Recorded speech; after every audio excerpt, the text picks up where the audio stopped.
Hello everyone, आज है 5 अगस्त और आज इस वीडियो में हम बात करने जा रहे हैं पंजाब नेशनल बैंक के बारे में। 113 रुपये का शेयर है और 5.5% की गिरावट।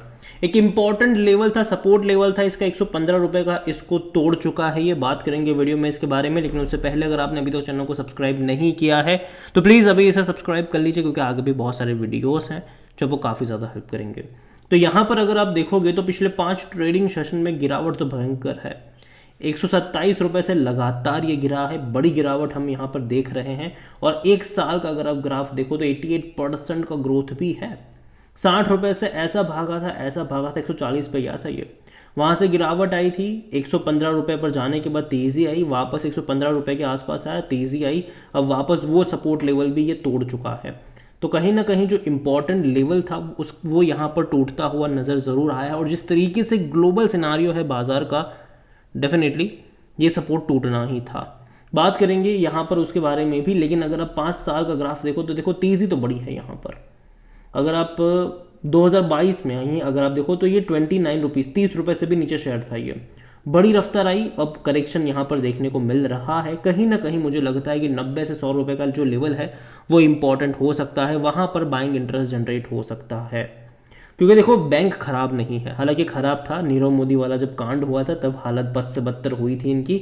यहाँ पर आप देखो 2017 की बात करें तो ये जो गिरावट देख रहे हो तो वो नीरव मोदी वाले कांड के बाद ही यहाँ पर बड़ी गिरावट आई थी और हालत बद से बदतर हुई थी। लेकिन अभी अगर आप इसका प्रेजेंट सिनारियो देख रहे हो तो कहीं ना कहीं इनके रेवेन्यू प्रॉफिट्स बढ़ ज़रूर रहे हैं, अच्छे हैं यहाँ पर। लेकिन एक चीज़ ये है जो सारे बैंक्स फेस कर रहे हैं वो है डिपॉजिट्स उस तरीके से बढ़ नहीं रहे हैं जिस तरीके से बढ़ने चाहिए। उसका रीज़न सबसे बड़ा जो है वो ये है कि अल्टरनेटिव इन्वेस्टमेंट जो है वो लोग ज़्यादा प्रीफर कर रहे हैं। पहले क्या था कि लोग अपना जो पैसा है वो बैंक में एफडी के तौर पर रखते थे, अपने बैंक में अकाउंट में भी जमा करके रखते थे, उस पर भी उनको इंटरेस्ट मिलता था। लेकिन अब लोग अपने बैंक में पैसा जो है वो जमा करना उतना ज़्यादा प्रीफर नहीं कर रहे हैं।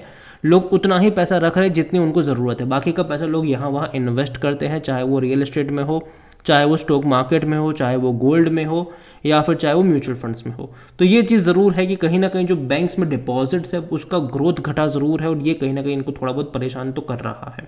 सभी बैंक की मैं यहाँ पर बात कर रहा हूँ। और वॉल्यूम आज जिस तरीके से बाजार गिरा है, वॉल्यूम हैवी देखने को मिलने ही वाले थे। 5 करोड़ से भी ज़्यादा के शेयर्स आज यहाँ पर ट्रेड होते नजर आए। एक टाइम था जब ये 280 रुपये का शेयर हुआ करता था, और इसका जो मार्केट कैप था वो अभी हाल फिलहाल में 1,25,000 करोड़ के आसपास देखने को मिल रहा है। बैंक को लेकर अगर हम बात करने जाए तो यहाँ पर इन्होंने अपने लेंडिंग रेट बढ़ाए हैं। लेंडिंग रेट इन्होंने इसी महीने बढ़ाए हैं, 5 बेसिक्स पॉइंट तक अपने लेंडिंग रेट इन्होंने बढ़ा दिए हैं, मतलब लोन महंगे कर दिए हैं इन्होंने। यहाँ पर शेर खान की अगर हम बात करें तो उनका बाई कॉल था, 140 रुपये का टारगेट था। 31 जुलाई का, मतलब पिछले हफ्ते की ही उनकी ये कमेंट्री है। मोतीलाल ओसवाल का भी 135 रुपये का टारगेट है, और न्यूट्रल इनका कॉल देखने को मिल रहा है। और जहाँ तक इनके डिविडेंड के बारे में देखें तो देखो तो अच्छा पे कर रहा है। देखिए कोई ख़राब नहीं, अच्छा डिविडेंड पे आउट करा है इस साल 1.5 रुपये पर शेयर का, जो कि पिछले साल 65 पैसे का था। तो डबल से भी ज़्यादा का डिविडेंड पे आउट करा है।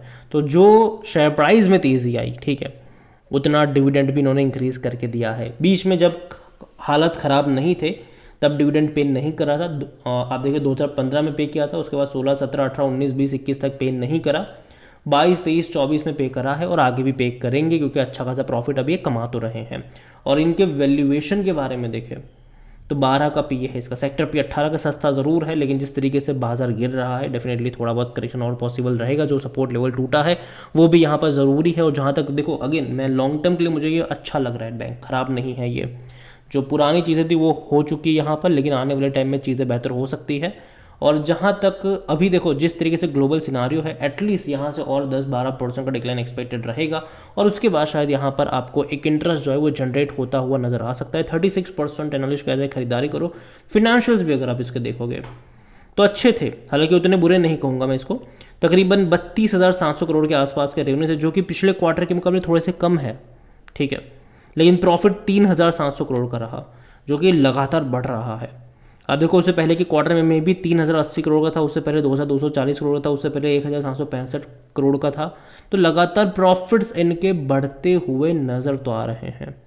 और रेवेन्यू भी देखो तो अब तक बढ़ ही रहे थे, ठीक है, लगातार इनके रेवेन्यू बढ़ ही रहे थे। बस लास्ट क्वार्टर में अगर आप देखो तो रेवेन्यू में थोड़ा सा ब्रेक लगा जरूर, लेकिन मैं उम्मीद करता हूँ कि आने वाले क्वार्टर में रेवेन्यू में तेज़ी आए, प्रॉफिट में भी तेज़ी आए। लेकिन हाँ, देखेंगे सितंबर के नंबर्स कैसे आते। ऑलरेडी काफ़ी ज़्यादा बड़ा बेंचमार्क सेट कर दिया है इन्होंने स्पेसिफिकली प्रॉफिट वाइज, तो इसका अचीव होना भी ज़रूरी है। लेकिन जनरली जो कंपैरिजन होगा वो लास्ट ईयर के सितंबर क्वार्टर से होगा, जो कि 1700 करोड़ के आसपास का इनका प्रॉफिट था, तो उसके मुकाबले तो अच्छा ही होगा यहाँ पर। और जहाँ तक शेयर होल्डिंग के बारे में देखें, देखिए प्रमोटर 73.15% पर, और प्रमोटर कौन है? गवर्नमेंट है यहाँ पर, एक भी शेयर गिरवी नहीं है। म्यूचुअल फंड्स अगर आप देखोगे तो 3.43% से बहुत बड़ी बिकवाली करके 1.91 पर आ गए। डोमेस्टिक इंस्टीट्यूशंस 8.94% से 8.86, हल्के से बिकवाले, लेकिन बड़ी क्वांटिटी में खरीदारी यहाँ पर अगर किसी ने करी है तो वो एफआईएल्स है। एफआईएल्स की 4.82% से होल्डिंग बढ़कर 5.51% पर आई, जो कि अच्छी होल्डिंग है। रिटेल और अदर की 10.58% की होल्डिंग है, जिनमें से रिटेल इन्वेस्टर यहाँ पर 8.12% पर है, और जो अदर पार्टीज है वो 45% का स्टेक यहाँ पर लेकर बैठे हैं। ओवरऑल देखो मुझे बैंक खराब नहीं लगता है, लेकिन ऑलरेडी अगर आप देखोगे तो यहाँ पर गिरावट की शुरुआत हो रही है। अगर आप 5 साल का भी इवन अगर मैक्सिमम ग्राफ देखो तो पता चलता है कि इसने बड़ी तेज़ी दिखाई तब गिरावट आई थी। इस बार भी देखो तो कहीं ना कहीं शुरुआत हुई ज़रूर। इवन अगर आप 5 साल का भी ग्राफ देखो तो लगातार ये भागा था, 30 रुपये से 140 पे गया था, अब यहाँ से शुरुआत हुई ज़रूर है। तो एटलीस्ट थोड़ा सा करेक्शन यहाँ पर बनता है। जिस तरीके से बाजार गिर रहा है, मुझे लगता है कि शायद यहाँ पर 10-12% के डिक्लाइन के बाद शायद यहाँ पर बाइंग इंटरेस्ट जनरेट हो सकता है। 115 रुपये का जो सपोर्ट लेवल था वो टूट चुका है आज, तो कहीं ना कहीं ये 90 से 100 रुपये की रेंज जो है वो यहाँ पर इंपॉर्टेंट होगी आने वाले टाइम में। वहाँ पर एक सपोर्ट का बनना ज़रूरी है, और अगर वो बन जाता है तो अच्छी बात है यहाँ पर। हालांकि लॉन्ग टर्म के लिहाज से अगेन मैं कह दूँ, मुझे नहीं लगता कि ये बैंक बर्बाद होगा। अच्छा खासा पैसा है इनके पास, अच्छा खासा प्रॉफिट भी कर रहे हैं, जो कि अच्छी बात है इनके लिए। और देखो सरकारी बैंक्स मुझे लगता है कि अब तक बहुत ही बुरे हालातों से गुजरे, लेकिन पिछले 2 साल सरकारी बैंकों के बहुत अच्छे रहे।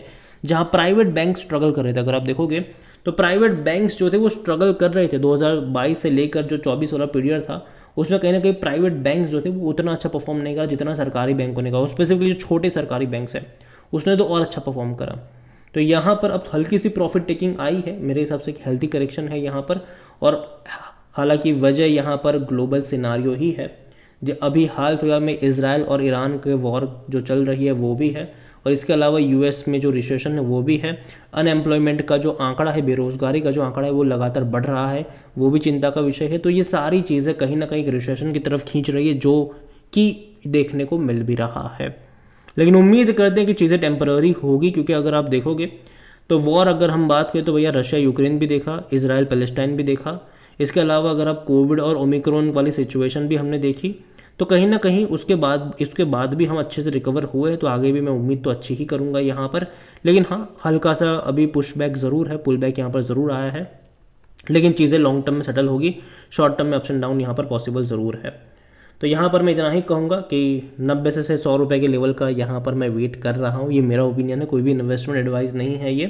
वीडियो को यहीं पे एंड करता हूँ। पसंद आया हो तो लाइक करो, शेयर करो। चैनल में अगर आप पहली बार हैं तो प्लीज़ सब्सक्राइब करो। पंजाब नेशनल बैंक के बारे में आप क्या सोचते हैं वो भी आप मुझे कमेंट में लिख के बता सकते हैं। इसके अलावा बहुत जल्दी IDFC फर्स्ट बैंक के ऊपर भी एक डिटेल वीडियो आने वाला है, तो चैनल को सब्सक्राइब करना भूलिएगा नहीं, बेल आइकन को प्रेस जरूर कर लीजिएगा। वीडियो को एंड करता हूँ। Thank you.